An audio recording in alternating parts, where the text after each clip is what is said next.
Bien, estamos de vuelta. Tenemos con nosotros esta mañana al doctor Andy Daguaje, economista. Bienvenido, buenos días. Buenos días, ¿cómo están ustedes? Bienvenido, doctor. Gracias. ¿Cómo usted ve la salud económica del país? Bueno, este es un año difícil.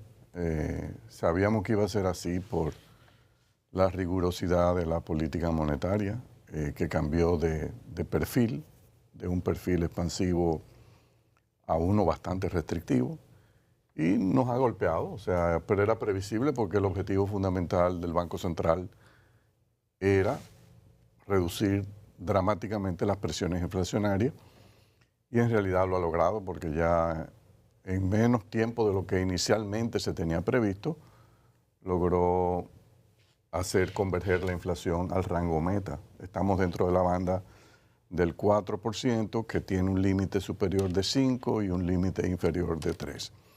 Entonces el banco ha sido exitoso en eso. Claro, eso ha representado, a partir del aumento en las tasas de interés reales que provocó, una contracción de la demanda agregada. Hay sectores muy golpeados. Todo eso coincidió con la caída de la producción minera, que era previsible, porque al dilatarse la ejecución de algunos proyectos de expansión, las exportaciones de oro este año han bajado mucho. Hay sectores como el de la construcción, que es muy sensible a las tasas de interés y al alza de los insumos del sector, que se ha visto también contraído este año. Las actividades comerciales y manufactureras, uno nota que no acaban de acelerar su crecimiento, y por eso tenemos un crecimiento de 1.4% en enero-julio, y el banco estima que quizá podemos llegar a final de año a acumular un crecimiento de 3%.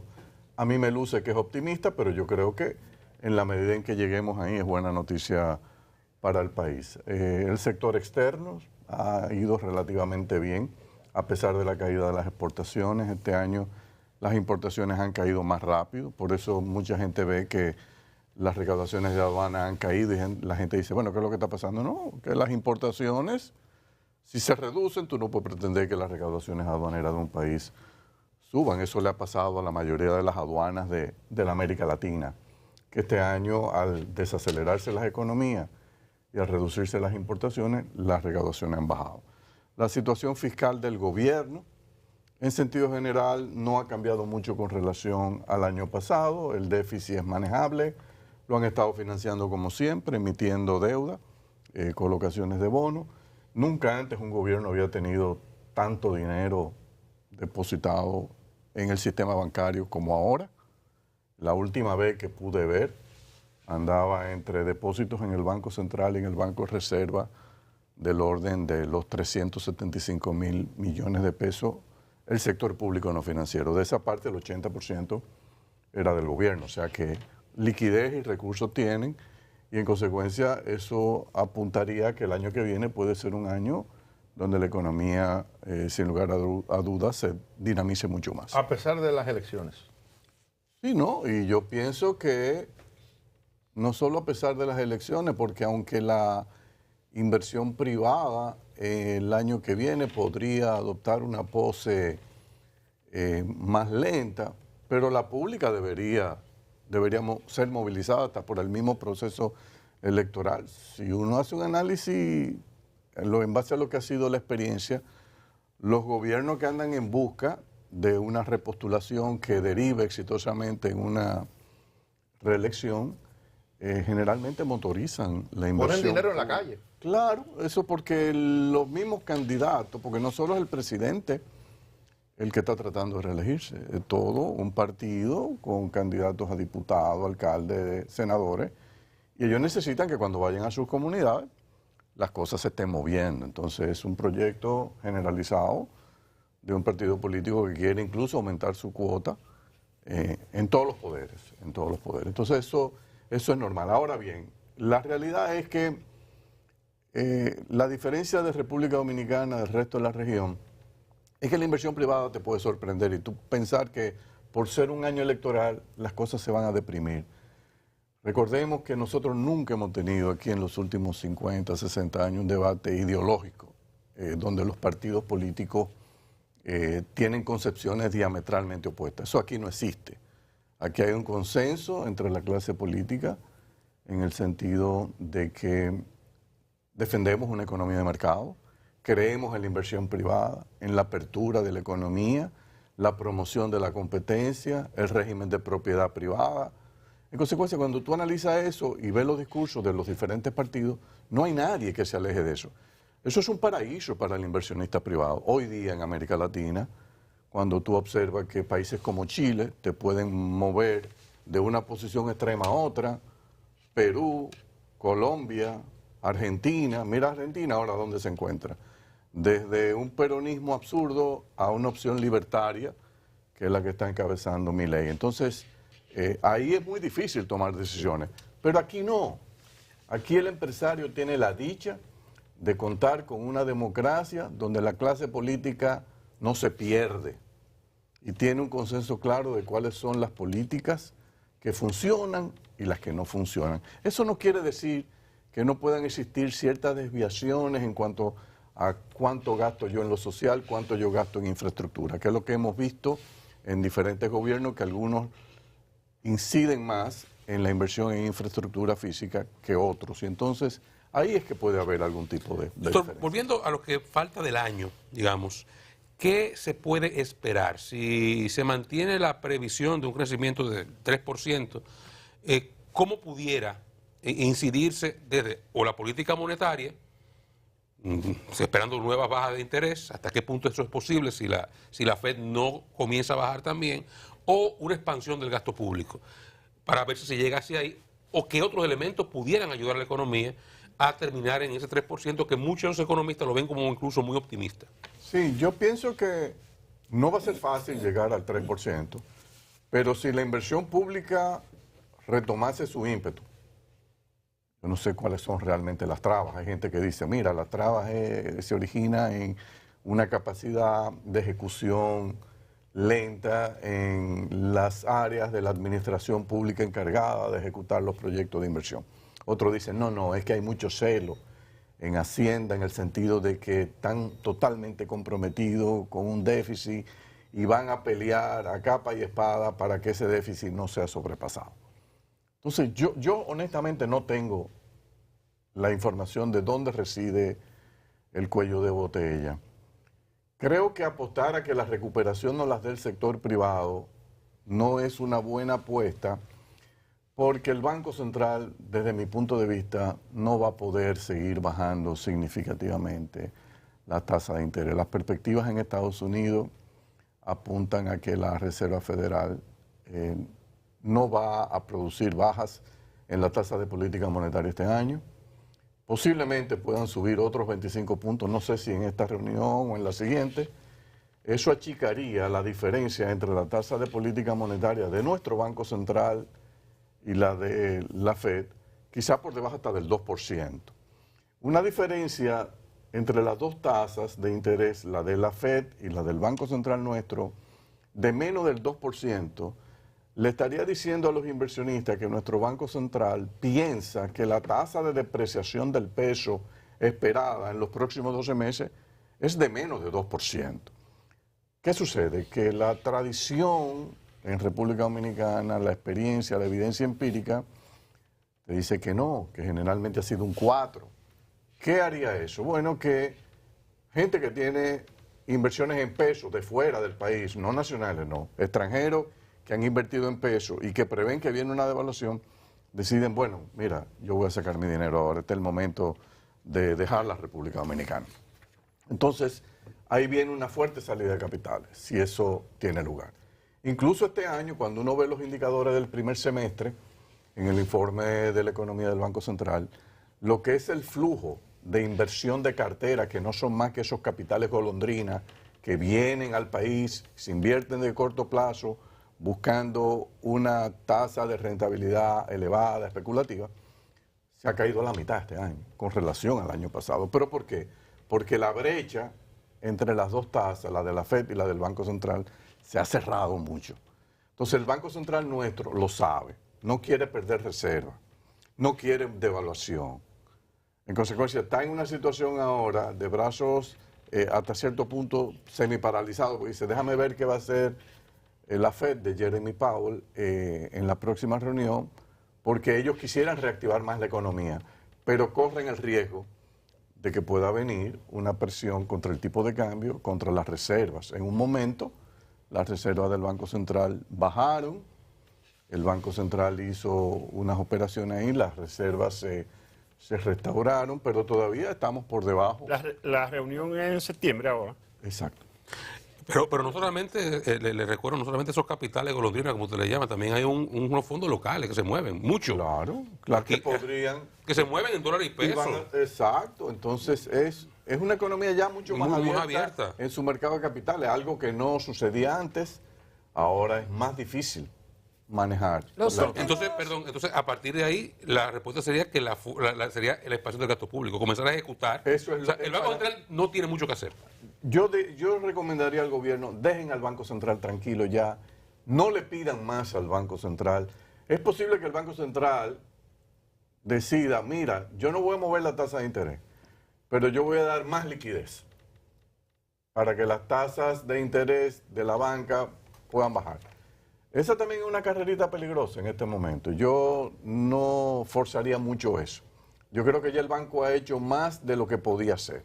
Le corresponde ahora a la parte expansiva del gobierno. Y entre aumentar déficit o aceptar un crecimiento de la economía por debajo de la expectativa, ¿qué usted entiende que sería lo menos malo? Si yo fuese el candidato, el que me estuviese repostulando, no tengo la menor duda que yo aumentaría el déficit. Si yo fuese. Yo he visto muchos presidentes en la región que dejaron que sus ministros de Hacienda tomaran el control en el año electoral, perdieron las elecciones. Ya. Doctor, quisiera... Perdón, Freddy, perdón. Y este es un caso justamente muy gráfico, porque el ministro de Hacienda actual, frente a los planes del presidente, parece que ahí hay un tema de diferencia de visión. Bueno, yo no sé, yo realmente no tengo la información. No te lo digo, que le dicen una cosa y le dicen la Yo otra. lo que te estoy diciendo, en base a experiencia que yo he visto en otros países, cuando tú te pones muy celoso, hasta en los puntos decimales del déficit fiscal en un año preelectoral, sin darte cuenta, te llevas al presidente entre las patas. Los últimos dos gobiernos... sigue adelante, don Freddy.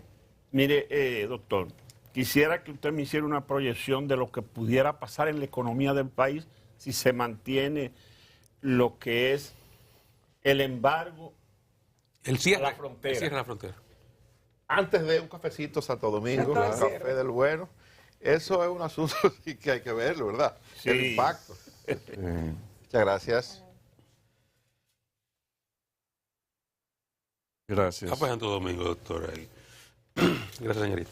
¿Cómo ver eso, Andy? ¿Es posible mantener de forma indeterminada en el tiempo ese cierre? ¿Y hasta qué punto la economía dominicana está en capacidad de no tener ese comercio?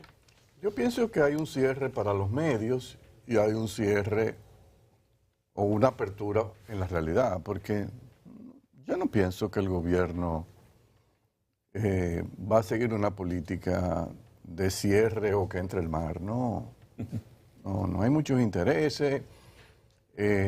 Y al final de cuentas, ¿dónde es que nosotros queremos que estén los haitianos? ¿De este lado o de aquel lado? Y es de aquel lado, tú no puedes provocar un colapso de golpe. Ellos ya tienen un nivel de vida en el suelo. Si tú quieres que baje mucho más, entonces, si yo no puedo votar con mi dinero, si yo estoy de aquel lado y mi dinero no vale porque yo no tengo con qué comprar, no tengo... ¿Qué yo voy a hacer? Lo que se ha visto en toda parte del mundo. Que entonces, si tú no votas con tu dinero, tú votas con los pies. ¿Qué significa votar con los pies? Que cruzo. ¿Qué es lo que pasa? Que yo estoy generando desde el gobierno un aumento en el precio de cruzar. Y ese precio de cruzar, ¿quién es que lo cobra? Alguien lo cobra. Nosotros tenemos ya una vasta experiencia y mucha información sobre lo que ha significado administrar una frontera. Eso es grave, doctor. No, esa es la realidad. Yo creo que en realidad lo que conviene es que República Dominicana y la República de Haití se sienten a negociar este tema de lo que ha generado este impasse transitorio. ¿Y con quién se siente República Dominicana? Bueno, yo no sé. Yo creo que si no hay gobierno, entonces ver qué queda de la sociedad civil allá y ver si nosotros le podemos montar una contraparte aquí de sociedad civil quizá con algunos de los pocos funcionarios que puedan estar de las dos partes, porque al final de cuentas, esto apunta, en base a las experiencias que uno ha visto de conflictos por el curso de agua que es binacional o internacional, que afecta a 1, 2 o 3 países, es que al final de cuentas tienen que llegar a un acuerdo. Y los acuerdos al final son sancionados por un árbitro internacional. Entonces, a mí me parece que lo mejor es que nosotros nos apertrechemos de toda la información posible sobre este caso. Ellos posiblemente van a hacer lo mismo y tratemos de hacer una negociación antes de llegar al árbitro. La experiencia dominicana yendo a arbitraje no es buena. Y segundo lugar, Haití tiene más dolientes fuera que República Dominicana. A nosotros nos ven, nos perciben como el lado dichoso de la isla de la Hispaniola, los privilegiados. A mí no me gustaría llegar a un arbitraje frente a un juez que me esté percibiendo así. Entonces yo creo que es más inteligente que el gobierno dominicano haga todo lo que tenga que hacer para sentarse con quien tenga que sentarse en Haití y resolver este tema del masacre. Pero tenemos que tener, claro, toda la información. Ellos tienen información. Cuando tú lees los profesores e investigadores de Haití y te analizan, porque hay que leer a todo el mundo, aquí no es la posición nuestra, no. Yo quiero saber qué es lo que ellos están pensando. Entonces ellos empiezan a soltar una serie de informaciones que tú dices, pero ¿están mintiendo o están diciendo la verdad? Volviendo al... Entonces, si uno lo ve... Por experiencia están mintiendo. Yo creo que, bueno, está bien, vamos a asumir que de experiencia histórica de la relación con Haití. Pero cuando tú te presentes frente a un juez o un árbitro y él te diga, pero mira, tú no quieres que yo utilice este canal, tú dices que es de trasvase, yo te digo que es de riego, yo no sé la verdad. Todo lo que uno entiende es que realmente produciría una desviación del curso. Pero si ellos llevan la posición, no, esto es exclusivamente un canal de riego, nosotros posiblemente vamos en desventaja entonces al arbitraje, porque nosotros hemos hecho intervenciones en ese río para construir canales de riego. Entonces, a nivel de la justicia internacional, lo que se habla es el trato equitativo, el uso equitativo de los recursos, el mismo tipo de usufructo. Si nosotros lo usamos para riesgo, los haitianos tienen derecho también a usarlo para riesgo. Entonces, por eso es mejor negociar esto entre nosotros y no llegar a un arbitraje. Y yo creo que el esfuerzo del gobierno va a ser dejar abiertas las vías de comunicación con los haitianos para que lleguemos a un acuerdo razonable, teniendo en cuenta que en esto o las dos partes ganan o las dos partes pierden. No es posible que haya un ganador y un perdedor. No es posible. Porque si ellos pierden, bueno, está bien, perdieron del lado de ellos. Pero los haitianos van a venir. Al final de cuentas estamos en lo mismo. Entonces, los últimos dos gobiernos, don Andy, que hemos tenido, han entendido o entienden la necesidad de una reforma fiscal, pero ninguno se ha atrevido, esencialmente por un aspecto político, a llevar a cabo la reforma fiscal. ¿Cuáles usted cree que son las consecuencias para nuestra economía de no asumir el tema con la responsabilidad que implica? Bueno, el gobierno actual ha dejado ver cuáles son hasta cierto punto las consecuencias. Tú tienes que entonces recurrir a mucho endeudamiento hasta que los mercados estén dispuestos a dártelo, o vas a tener, como sucedió en otras administraciones, contraer brutalmente la inversión pública. Porque nosotros estamos amarrados con este tema del 4% de la educación, que para mí fue una insensatez de la sociedad civil, imponerle a la clase política una regla que ellos ni entendían. Porque mucha gente decía, no, tenemos que invertir más en educación, pero ¿de qué tú me estás hablando? O sea, ¿quién es que va a enseñar? Ah, no, eso no, ¿quién es que va a enseñar? Ah, bueno, tenemos 80, 90 mil maestros, pero tú lo has examinado, esos maestros. Tú has revelado si tienen la capacidad o no de enseñar. No, pero le vamos a duplicar o a triplicar el salario y tú verás que ellos mejoran. Pero ¿dónde tú has visto eso? Entonces, esa fue la sociedad civil que le impuso a la clase política y la obligó a desfilar para firmar un 4% que Danilo Medina cuando llega dice, bueno, estoy obligado, yo firmé a forzar un 4%. Y ahí están los resultados. Verdadero desastre. El país creo que ha gastado 1.7 trillones de pesos. ¿Y dónde están los resultados? Entonces, exactamente, ¿culpa de quién? Lamentablemente, de la sociedad civil. Porque es que la gente cree que la sociedad civil siempre tiene la razón. Eso no es así. A veces usted tiene que poner... Cuando la gente llega al gobierno, por alguna razón, choca y se encuentra con la realidad. Entonces yo creo que la sociedad civil debe ser más respetuosa de los gobiernos y sentarse a escucharlo. Bueno, usted ha llegado aquí, dígame qué es lo que usted ha visto, deme la información. Pero no desde fuera creer que nosotros somos los que tenemos la verdad y en consecuencia, mira, tú tienes que hacer esto porque lo digo yo. Eso no es así. Entonces la reforma fiscal, pienso que lo ideal sería discutirla en la transición, después que terminen las elecciones, gane quien gane. Comenzar a trabajar, debe empezarse a trabajar ahora, porque montar una reforma fiscal integral no se monta de la noche a la mañana, no se improvisa.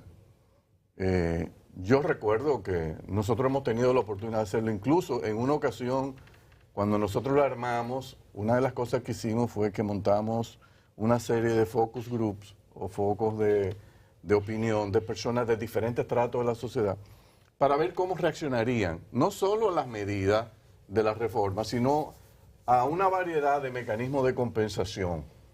Porque tú tienes, desde un gobierno, tú tienes que decir, bueno, yo tengo que estar preparado para todo. ¿Cuál es la forma más efectiva de yo compensar a este? Entonces, es una reforma importante porque estamos hablando de tratar de levantar por lo menos 3 puntos porcentuales del PIB. Con el PIB del 2024, que se tiene más o menos previsto, estamos hablando de 230 mil millones de pesos. No es un monto reducido, es un monto importante. En consecuencia, hay que levantarlo de manera inteligente y con una condición. Aquí nadie puede salir ileso. Porque ese es el problema en República Dominicana. Hacemos reformas que afectan a un grupito, pero hay otros que, pues yo estoy en un sector que necesita los incentivos. Bueno, si tú me dices a mí, Andy, ¿cuál sector necesitaría incentivos en República Dominicana? Yo te diría, en esta coyuntura, la agroindustria de exportación o la exportación agrícola que yo quiero promover y traer inversionistas. Yo te diría eso. Tú me dices, turismo necesita más. No creo que en la magnitud que lo ha estado recibiendo, en lo absoluto. Zona franca, bueno, lamentablemente estoy obligado porque si yo no me siento a negociar con Centroamérica, establecer un impuesto mínimo a todos los países por igual, que para evitar el desvío de inversión y de exportación, entonces estoy atado de la mano. Pero turismo es lo mismo, porque turismo competimos con los demás países, sí, pero, que tienen la misma condiciones similares. México cobra impuestos. Y ese es nuestro gran competidor. ¿Tiene sentido todavía, perdón, Lisen, ¿tiene sentido todavía, don Andy, la ley 2801? ¿La frontera? Sí, sigue teniendo quizá la intención que se tuvo en principio, o sea, a propósito de beneficio y de reforma. ¿Sigue teniendo, usted cree que sí, que tiene sentido, que sigamos con su implementación, o ya lo que queríamos? Es una ley que quizá pudo tener un objetivo loable, pero los resultados no han sido buenos y mucha gente lo que ha hecho es abusar de eso. Yo buscaría otro tipo, yo creo más en la inversión pública, o sea, yo no sé por qué razón en República Dominicana se ha creado una connotación de que el brazo del Estado necesariamente es un brazo fallido. No es así. El Estado tiene su espacio en la economía, el sector privado tiene la suya. Donde yo identificaría, ¿qué puedo hacer yo en el ámbito de la inversión pública para crear una infraestructura física, como está haciendo el gobierno con esto de Pedernales, de manera que luego el sector privado se monte en eso y sobre eso? Entonces, ese es el incentivo, Andy, que yo le daría. 230 mil millones, ¿de dónde lo buscaríamos la mayoría de esos recursos en la reforma? ¿De dónde entiende que deben venir? Bueno, el primero es ponerle un piso a la evasión del impuesto corporativo, del impuesto sobre la renta. Nosotros somos uno de los países de la región donde las empresas, en términos efectivos, cuando tú ves los resultados todos los años, menos impuestos corporativos o impuestos sobre las utilidades están pagando. Aquí, con excepción de minería, la banca, cervecería, telecomunicaciones y cualquier otro sector que se me puede estar quedando, la tasa efectiva de tributación es bajísima. ¿Por qué es baja? Bueno, porque tenemos un ejército de empresas que todos los años declaran pérdida. Entonces, a mí me daría pena, me da pena que tantas empresas dominicanas todos los años estén perdiendo dinero. Y sigan en el negocio. Sí, no, y el nivel de vida de los dueños. Entonces, ¿Alguien está ¿qué es mintiendo? lo que hay que hacer? ¿Qué es lo que hay que hacer? No, mira, yo te voy a ayudar. ¿Cómo yo te voy a ayudar? Yo te voy a poner un impuesto mínimo. ¿Cómo? 3% de todo lo que tú vendas. Pero si yo estoy perdiendo, a propósito, por eso te lo estoy propósito poniendo. de las pérdidas. Es para sacarte de ese sector, porque si yo no te lo pongo, ese impuesto, tú te vas a seguir descapitalizando. Entonces, págame un 3 hasta que tú, con tu creatividad, dices, ¿a dónde es que me voy a mover? A un área que yo pueda ganar dinero. No, pero es que yo soy filántropo. Bueno, está bien. Tú eres filántropo. Tú vas a poder ser filántropo, pero después que tú me pagues mi 3%. El 3. Entonces, cuando tú haces eso, tú te metes solo con eso cerca de 70,000 millones de pesos. ¿Por qué eso es necesario? Porque si tú le preguntas a los representantes de la sociedad civil y a los sectores empresariales cuál debe ser la base de la reforma, ellos te dicen ampliar la base del ITEVIS. Muy bonito. Pero ¿quién va a gritar cuando yo amplíe la base del ITEVIS? Los Por vivo. consumidores, los trabajadores. Entonces, ¿qué es lo que yo digo? Nadie puede salir ileso. Aquí vamos a gritar Y todos. el impuesto directo de la renta a trabajadores, a profesionales liberales. Ah, yo se lo bajo.